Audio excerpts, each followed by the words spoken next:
So, the people who I were going to play with today, Micah and Emily, I was going to record episode 3 of the Chill Survival series, but they're not online. I've tried contacting them all day, and they're just not getting online. So, I decided I would read the Declaration of Independence. The unanimous declaration of the 13 United States of America, when in the course of human events it becomes necessary for one people to dissolve the political bands which have connected them with another, and to assume among the powers of the earth the separate and equal station to which the laws of nature and of nature's God entitle them. A decent respect to the opinions of mankind requires that they should declare the causes which impel them to the separation. We hold these truths to be self-evident, that all men are created equal, that they are endowed by their Creator with uncertain, unalienable rights, that among these are life, liberty, and the pursuit of happiness, that to secure these rights, governments are instituted among men, deriving their just powers from the consent of governed, that whenever any form of government becomes destructive of these ends, it is the right of the people to alter or to abolish it, and to institute new government, laying its foundation on such principles and organizing its powers in such form as to them shall seem most likely to affect their safety and happiness.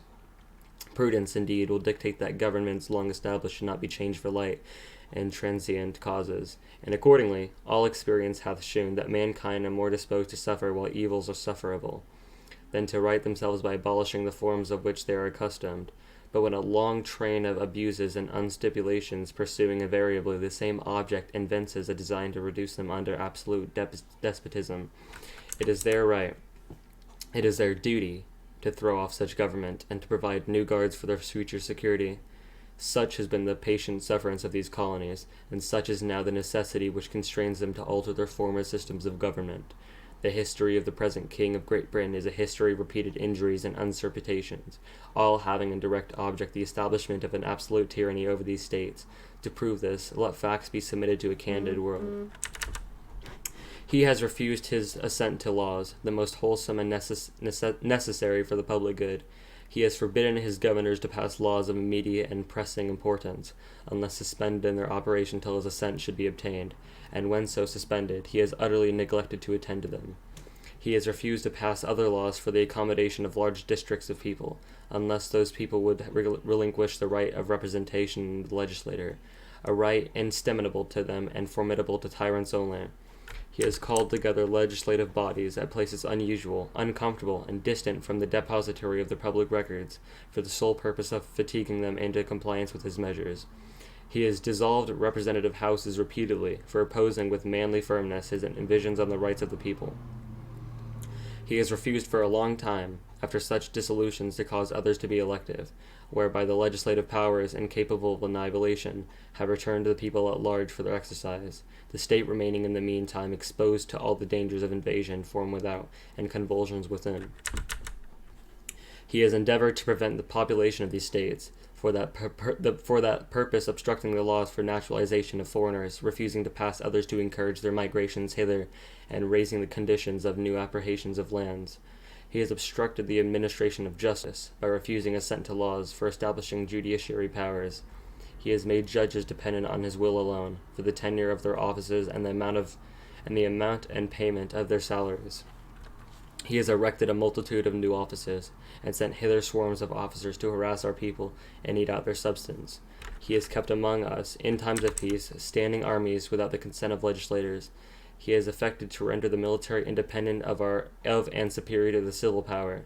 He has combined with others to subject us to a jurisdiction foreign to our Constitution and unacknowledged by our laws, giving his assent to their acts of pretended legislation, for quartering large bodies of armed troops among us, for protecting them, by a mock trial, from punishment for any murders which they should commit on the inhabitants of these states, for cutting off our trade with all parts of the world, for imposing taxes on us without our consent, for depriving us in many cases of the benefits of trial by jury, for transporting us beyond seas to be tried for pretended offenses, for abolishing the free system of English laws in a neighboring province, establishing there an arbitrary government, and enlarging its boundaries so as to render it once as an example and fit instrument for introducing the same absolute rule into these colonies, for taking away our charters, abolishing our most valuable laws, and altering fundamentally the forms of our governments, for suspending our own legislators and declaring themselves invested with power to legislate for us on all cases whatsoever. He has abdicated the governments here by declaring us out in the protection and waging war against us. He has plundered our seas, ravaged our coasts, burned our towns, and destroyed the lives of our people. He is at this time transporting large armies of foreign mercenaries to complete the works of death, desolation, and tyranny, already begun with uncircumstances of cruelty and perfidy scarcely paralleled in the most barbarous ages, and totally unworthy the head of a civilized nation. He has constrained our fellow citizens, taken captive on the high seas to bear arms against their country, to become the executioners of their friends and brethren, or to fall themselves by their hands. He has excited domestic insurrections amongst us, and has endeavored us to bring the inhabitants of our frontiers, the merciless Indian savages, whose known rule of warfare is an undistinguished destruction of all ages, sexes, and conditions. In every stage of these oppressions, we have petitioned for a redress in the most humble terms. Our repeated petitions have been answered only by a repeated injury. A prince whose character is thus marked by every act which may define a tyrant is unfit to be the ruler of a free people. Nor have we been wanting in attentions to our British brethren. We have warned them from time to time of their attempts by their legislator to extend an unwarrantable jurisdiction over us. We have reminded them of the circumstances of our emigration and settlement here. We have appealed to their native justice and magnanimity, and we have conjured them by the ties of our common kindred to disavow these assumptions, which would inevitably interrupt our connections and correspondence. They too have been deaf to the voice of justice and end of constitutionality.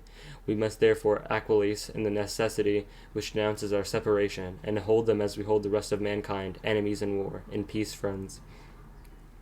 We therefore, the representatives of the United States of America, in General Congress, assembled, appealing to the Supreme Judge of the world for the rectitude of our intentions, do, in the name and by the authority of the good people of these colonies, solemnly publish and declare that these united colonies are, and of right ought to be free of independent states, that they are absolved from the allegiance to the British Crown, and that all political connection between them and the state of Great Britain ought to be totally dissolved, and that the free and independent states they have full power to levy war, conclude peace, contract alliances, establish commerce, and to do all other acts and things which independent states may of right do. And for the support of this declaration, with a firm reliance on the protection of divine providence, we mutually pledge to each other our lives, our fortunes, and our sacred honor. I can't say half the words in that. That was a boring video. Enjoy.